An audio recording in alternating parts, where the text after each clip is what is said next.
Hi there, Dr. Gary here on the road. We sell dental practices nationwide. We are dental practice brokers. I was a dentist for 25 years, and now we've been doing the dental practice brokerage for 14. So today's topic is when selling a dental practice, we sometimes encounter difficult sellers. We'll get into that today in a moment. Well, we're pleased to announce we're in 22 states now selling dental practices. We've been doing this for 14 years. And we have 10 employees, including 2 CPA accountants, all here to service you. We're now working 363 days a year, and we only take off Christmas and Easter. So we are helpful from 8 a.m. till 9 p.m. East Coast time. Call us anytime. You need advice, information, you want a free appraisal, just give us a call. We'll be happy to chat with you at no charge. Now, also, if you'd like to reach us, our phone number is 201-663-0935. And our web address is dentalpracticeguide.com or nationwidedentalpracticebrokers.com. We're here to help you at any time. The information you're about to hear is for entertainment purposes only. It's not legal or business advice. Now, if you're thinking about selling to the big DSOs or dental services organization, corporate dentistry, call us. We have a lot of years experience, 14 years doing this. We work with them all. We know who they are. We know their strengths, their weaknesses. We know who's having financial trouble, who's not going to closing, even though they make an offer, and they're taking forever to go to closing. Who's having internal trouble, who just lost their marketing department. Their mergers and acquisition department just gone. So they're headed for trouble. And we hear this well ahead of time. So please give us a call. We can communicate with you about that. Now, as far as the commission goes, they'll often pay our commission. So there's no commission to you as a buyer. As a seller, there's no commission because they'll often reimburse it on the big DSO deals. And we don't care, we get the same commission from all of them. So we want to choose the best one for you. It doesn't matter to us who we choose. We want the best for you. Our commission is the same. We know how to pick and choose because we have the experience. Also, we're the in-between person in case you have problems, which is often happens. I could talk to everybody, but you can't. Your attorney can't. I'm the only one. It's the broker that can do it. And then when you work with us, we'll get your legal fees based on certain criteria. And if it's a big DSO deal or a large deal over $1 million, we'll get your legal fees reimbursed upon successful closing. So give me a ring. More than happy to help you at any time. Now, what is this? It's a difficult seller now. And what the problem is with this seller. No matter how many times we talk to them, and despite the examples we've given them, we've let them speak to the bankers. They are adamant that the value of their practice is not their cash flow, but it is their potential. Everything is potential. And the seller wants me to convince the right buyer that it's all potential, it's all there. And there's some real estate being sold sometimes in certain circumstances or not. But buyers, this is what the seller doesn't understand. No, of course potential, that's why they're looking at it. What's the marketing ability of it and how can it grow to the next level? But what the buyers don't understand often, seller doesn't understand in this circumstance, is that the buyer is going to go to his bank. The bank is going to evaluate it strictly on cash flow. He may ask about what's the location, how's the equipment, and so forth, and that does have value to it because a place that needs total rehabilitation is not going to have the best the buyer is not going to get excited about it, so he may not even look at it. But a practice that has decent equipment, okay. But most of the equipment needs some updating, etc. So, but if it has decent equipment, possibly that could win the buyer over. If it's incredibly new, beautiful walking condition, it makes it more marketable. Doesn't make it that much more valued, that much higher, but makes the buyer perhaps move forward to buy it. Now, the situation we have right now is the equipment is older in the one doctor's office. Layout is a little odd. It's not a standard layout. The doctor insists it must be potential. It has to be potential that sells this practice. And my job is to find the right person that understands this.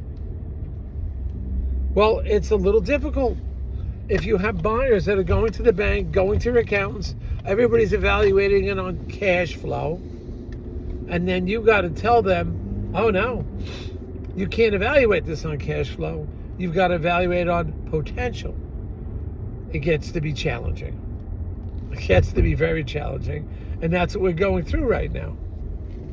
It's just so difficult, and I'm having a hard time getting through to the seller. Now, you would think the seller would understand after a few people have looked at the office and are not buying it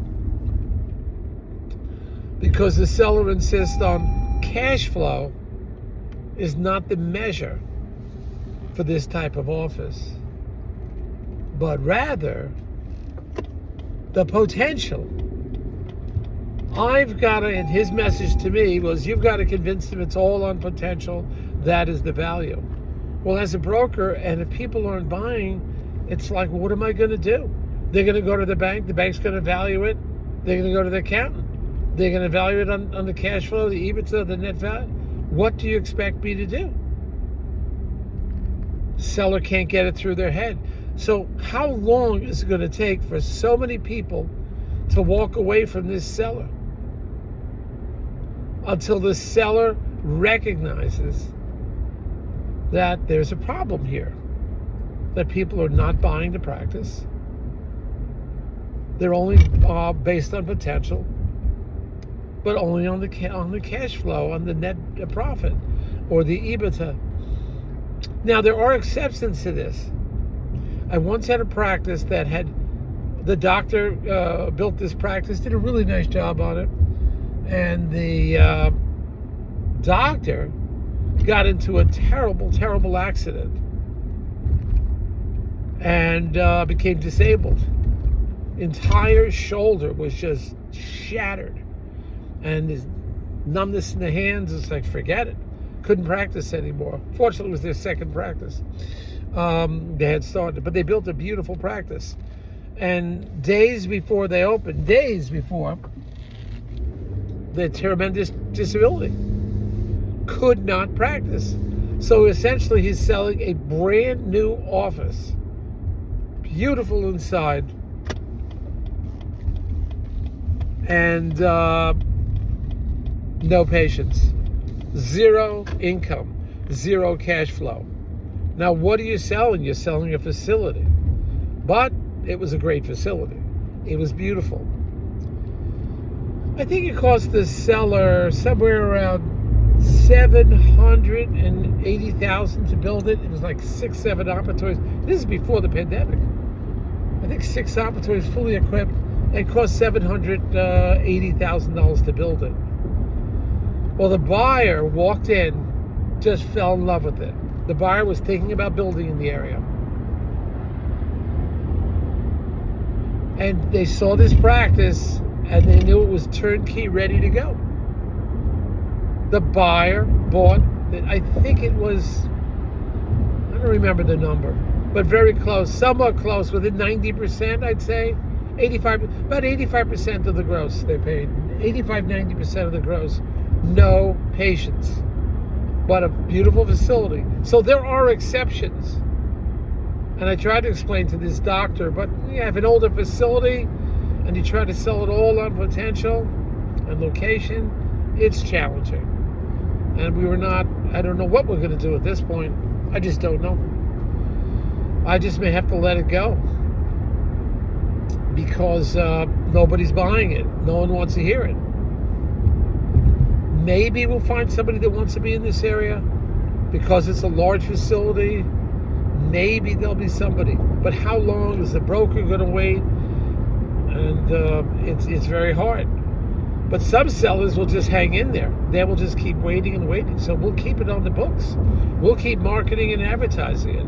It's possible somebody may come along. But my fear is the seller may lose a buyer that would have paid a fair dollar amount of what the market value of the practice is worth. He may lose those people, and things happen. Look how the interest rate, look what happened. Crazy things happen. Pandemic happened. Look at the interest rate, used to be 3%, now it's 7% for a dental deal. So now it's less affordable.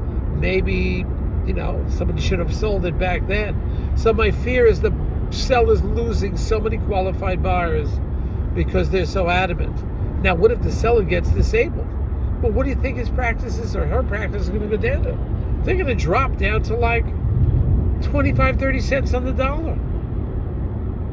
So that is a problem. But if the seller wants to hang in there and say it's going to be potential and there will be somebody out there, we'll give it a shot. We'll do the best we can for it. And then eventually, I think what will happen, eventually the seller is going to come around. Eventually. I think the seller will just get tired of just waiting and waiting and waiting. And that's what we expect to happen. So let's see what happens. All right, we have a beautiful Sunday here. It's freezing out, but it's going to be warm soon. Hit the subscribe button if you want to hear this more information about these different topics that we have. And thank you for listening.